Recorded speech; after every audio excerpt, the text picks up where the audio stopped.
We're getting a look at President Trump's latest vanity project to remake Washington, D.C. in his image. Trump officials shared these mock-ups of the proposed 250-foot arch he wants to build near Arlington National Cemetery.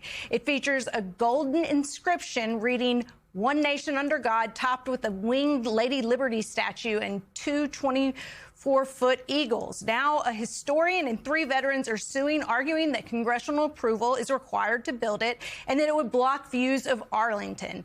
Vietnam War veteran John Gunderson is one of the plaintiffs. He says, quote, "I've often visited Arlington National Cemetery with its inspiring view of the Lincoln and Washington monuments, and which honors those who paid the ultimate price for their country, including some of my comrades from the Vietnam War. This sacred site and this historic view should not be desecrated by the planned arch." John Gunderson joins us now. He served in the U.S. military, and he's also a former U.S. diplomat. Also with us is Nick Sansoni, an attorney at Public Citizen Litigation Group and counsel in this case. So, John, as a diplomat in the military, you've served under so many presidents, Republican and Democrat. Why is it so important for you right now to step up and to take a stand against this proposed memorial? Well, thank you for having me here. With my fellow Vietnam vets and good friends, we started looking at the project, and we were neutral. You know, we want to honor veterans. We're glad that people are thinking about it. And we looked at the project. For one thing, as you mentioned, it's 3 times the size of the Lincoln Memorial. It's bigger than the Statue of Liberty or the Arc de Triomphe. And it ruins the view. If you've ever been to Arlington Cemetery and you're there at the Tomb of the Unknown Soldier, you see this beautiful sweep. You see the Lincoln Memorial, the Washington Monument, the Capitol, all the iconic parts of America. All of them had been cleared and by Congress, all the stakeholders. And this monument, I use that word loosely, would not only block the view, it's on a traffic circle. You can't get there. Visitors can't get there. So we want something that has congressional approval of the stakeholders, including the veterans. It's just wrong. It's absolutely wrong. John, the arch is supposed to commemorate America's 250th birthday. What kind of monument or other site do you think would be more appropriate? What would you like to see built? Yeah, well, I'm for all sorts of honoring veterans. When we returned from Vietnam, it was a very controversial war. We certainly weren't greeted well, but that has changed. I would say the Arlington site itself, that was a sign of unity after the Civil War. And the Lincoln Memorial and Arlington Cemetery looked at each other. The Vietnam War Memorial was very controversial, if you remember. But now it is one of the most visited sites in Washington. And why is it so important and so good? It honors the soldier. There's no general on a horseback. There's no discussions of presidents. It's about the average soldier. And it's not about a cause or a president, but the sacrifices the average soldier made for his country or her country.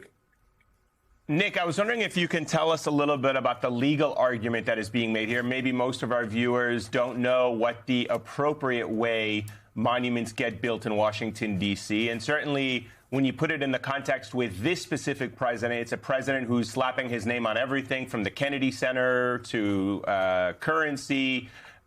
He's plastering his picture on agency buildings. The Department of Justice, I believe, has his picture on it. But what's the legal argument for why this is going about the wrong way? Certainly. So actually, since even before the founding of the nation, at the time of the Continental Congress and, after the enactment of the Constitution, Congress has played a substantial role in determining the layout and configuration of monuments in the nation's capital. And there's a reason for that. And that's because these monuments are meant to tell a national story with buy-in from all the relevant constituencies.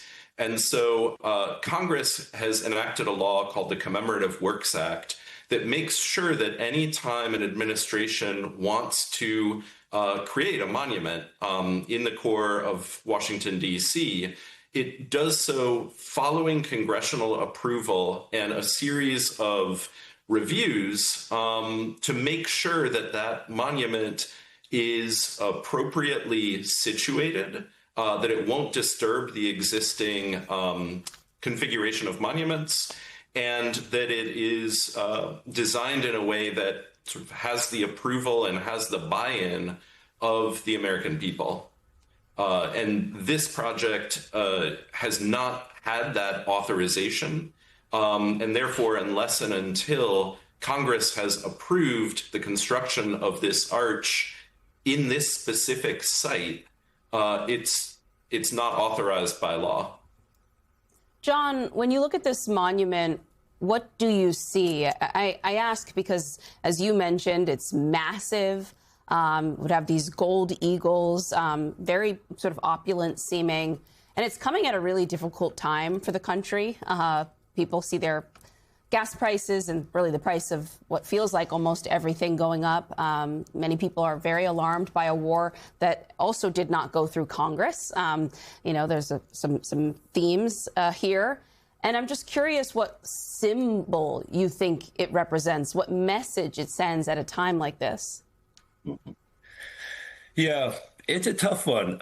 As somebody who has served, and we all served, by the way, by two other colleagues who are involved, Mike Lemon and Sean Burns, and served in Vietnam, and we served behind the Iron Curtain in totalitarian, authoritarian regimes, and we know what it is to have a one-person rule. Now, we're not here against a single president. Just the idea that it is not a single person that we owe allegiance to. It's the Constitution and it's the other people. And I'll go back to the Vietnam Memorial, because there everyone is equal. We live together, we die together. And if you're a private or a general, you're the same under our nation, under God, whatever your faith would be. This is a monument, is a vainglorious monument to a person. If it had been another one, we would do the same thing. But no other president has done this before. Lincoln and Washington, all of these monuments have gone through the proper process. And that's all we're asking. And then when we stop it, then we can look at some more appropriate monument in an appropriate place. By the way, this is on the flight pattern to Reagan National Airport. It'll tie up traffic. It's the wrong place, and you can't get to there. You got to run across traffic road. Anyone who's been in Washington knows this is a horrendous place to build anything, particularly blocking the sight view of our most sacred monuments. John Gunderson and Nick Sansone, thank you both so much. Great to have you on the show. My pleasure. Thank you.